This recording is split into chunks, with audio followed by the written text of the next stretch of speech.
हाँ जी guys, welcome to the new video. और आज की एनालिसिस वीडियो में हम बात करेंगे कि कल यानी कि 26 अगस्त को यानी कि वेडनेसडे को मार्केट में क्या होने वाला है और हमारा ट्रेडिंग प्लान क्या होगा।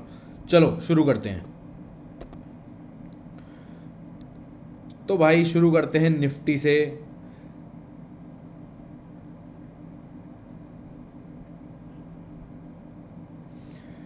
निफ्टी यहाँ खुली हमारी रेंज के पास, और रेंज के पास खुलने के बाद उसने एक डब्लू पैटर्न बनाया।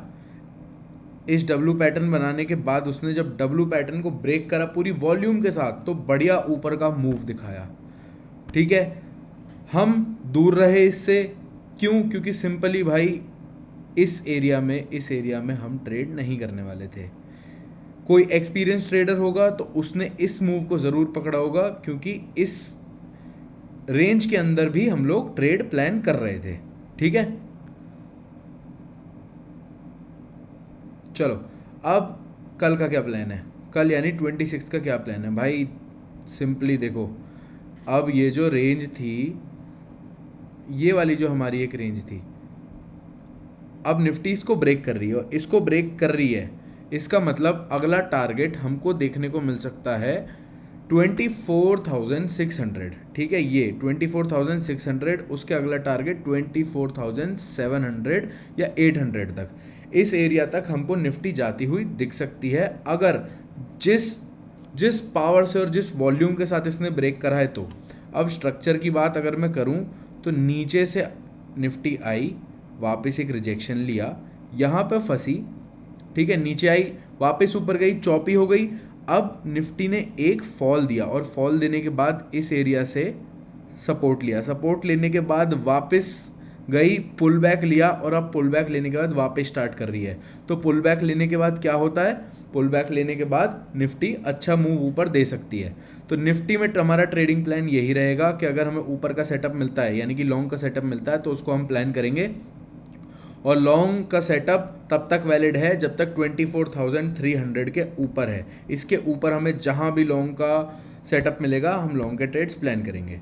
चलो बात करते हैं बैंक निफ्टी की। तो भाई बैंक निफ्टी ने आज का क्या करा? बैंक निफ्टी ने भी आज मार्केट खुलते ही एक फॉल दिया। फॉल देने के बाद डे एंड के पास रिकवरी दी। ठीक है, मतलब 1:30 से लेके 3 बजे तक ठीक ठाक रिकवरी दी। अब कल क्या होता है? कल भाई अगर 57,400 के आसपास बैंक निफ्टी खुलती है, तो वहाँ से हम एक ऊपर का ट्रेड प्लान करेंगे 57,600। या फिर अगर नीचे जाने का प्लान बनता है, जो कि मुझे नहीं लगता बनता है, क्योंकि निफ्टी की क्लोजिंग बहुत स्ट्रांग है, तो निफ्टी और बैंक निफ्टी थोड़े अलग चलते हैं, लेकिन कहीं ना कहीं सेम ही होते हैं।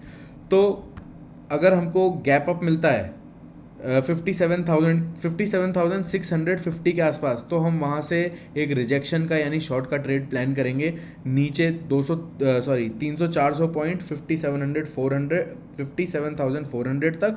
और अगर फ्लैट या गैप डाउन मिलता है 57,400 का, तो हम एक ऊपर का ट्रेड प्लान करेंगे। मतलब अगर इस एरिया में बैंक निफ्टी खुलता है, तो हम एक नीचे का ट्रेड प्लान करेंगे और उसके बाद ऊपर का ट्रेड प्लान करेंगे। लेकिन अगर निफ्टी इस एरिया में खुलता है, तो हम ऊपर का ट्रेड यहाँ तक का ट्रेड प्लान कर सकते हैं।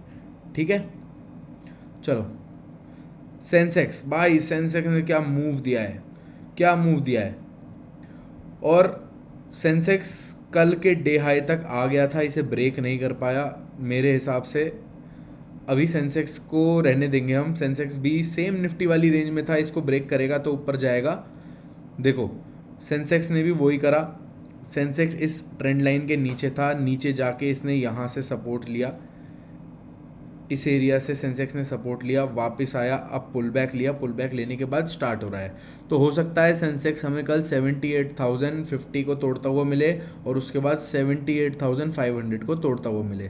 तो पहला टारगेट ये रहेगा, दूसरा टारगेट ये रहेगा, और तीसरा टारगेट 79,150 रहेगा। ठीक है, यहाँ पे कहीं भी पुल बैक मिलता है, नीचे की तरफ आता है, तो हम प्राइस एक्शन देख के लॉन्ग के सेटअप्स प्लान करेंगे। चलो भाई बिटकॉइन। भाई बिटकॉइन ने तो ले लिया, 81,000 से रिवर्सल। एक्चुअली रिवर्सल 80,000 से था, लेकिन इसने पहले बायर्स को गैदर किया, बायर्स को गैदर करने के बाद फिर फॉल दिया। अब क्या कर रहा है, अब भाई वहीं थोड़ा सा चॉपी होके अटक गया है। ठीक है, पहले सीधा इसने हिट करा था 79,300 समथिंग, और वहाँ से फिर चॉपी हो गया। चॉपी होने के बाद इसने वापस वही 79,400 हिट करा, वहाँ से फिर रिजेक्शन लिया, उसके बाद एक ब्रेकआउट दिया जो कि फेक ब्रेकआउट है।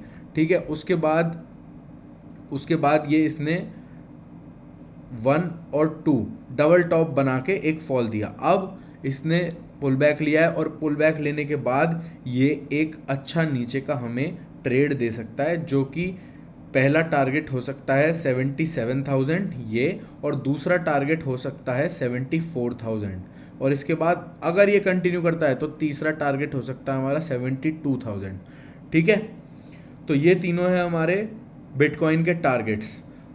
और अगर ऐसा भी नहीं होता और ऊपर के ट्रेड्स वापस से ये 81,000 वाले एरिया को ब्रेक करके ऊपर जाता है, तो भाई मैं 82,000 पे निकल जाऊंगा। मतलब अगर मैं यहाँ से इस एरिया से लॉन्ग की पोजीशन प्लान करता हूँ,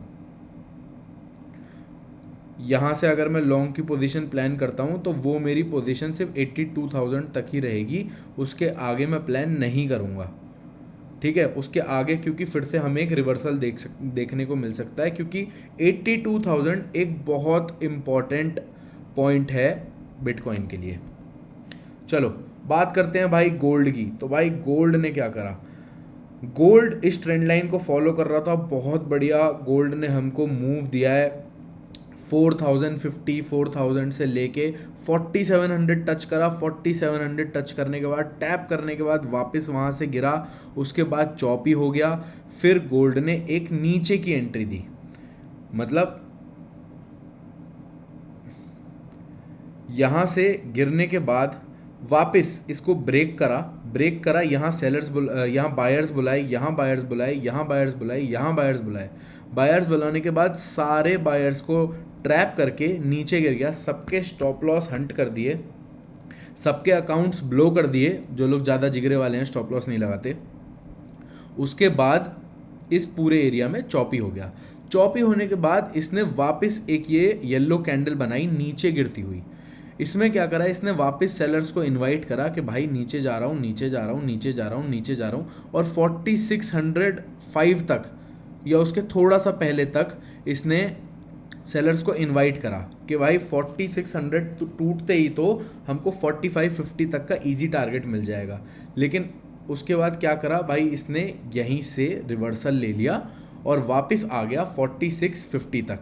अब 4650 पे अटका हुआ है, लेकिन अब हमें क्या करना है भाई, अभी कल तक थोड़ा गोल्ड को होल्ड करो, अभी गोल्ड में कोई ट्रेड मत करो, क्योंकि कल CPI डेटा आ रहा है, तो कल बहुत इंपॉर्टेंट डे है। और मैं आपको यही सलाह दूंगा कि भाई गोल्ड अभी ना नीचे से बहुत ट्रैवल करके आ चुका है, तो कल प्लीज़ अभी से लेके कल तक गोल्ड को मत ट्रेड करो, गोल्ड से थोड़ा सा दूर रहो, गोल्ड और सिल्वर दोनों से, क्योंकि सिल्वर रेप्लिकेट करता है, लेकिन इस समय फिर भी गोल्ड से थोड़ा दूर रहने में फ़ायदा है। क्योंकि अगर न्यूज़ पॉजिटिव आती है तो एक ये भी बात है कि भाई गोल्ड तो रैली कर चुका है तो प्रॉफिट बुकिंग आ जाएगी, और नेगेटिव आती है तो फॉल तो आ ही सकता है।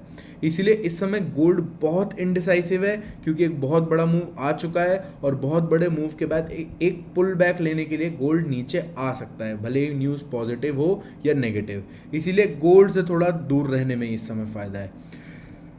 ठीक है भाई, तो ये थी हमारी एनालिसिस वीडियो में आपको कोई भी फीडबैक लगे तो आप जो टेलीग्राम कम्युनिटी है मेरी, उसे ज्वाइन कर सकते हो। व्हाट्सएप नंबर आपकी स्क्रीन पे है, उस पर मुझे टेक्स्ट कर सकते हो। आपको कोई भी डाउट हो, कोई भी क्वेश्चन हो, आपकी कोई भी फीडबैक हो, तो आप मुझे बता सकते हो। मैं बहुत खुश होऊंगा आपकी कोई भी क्वेरी रिजॉल्व करने में।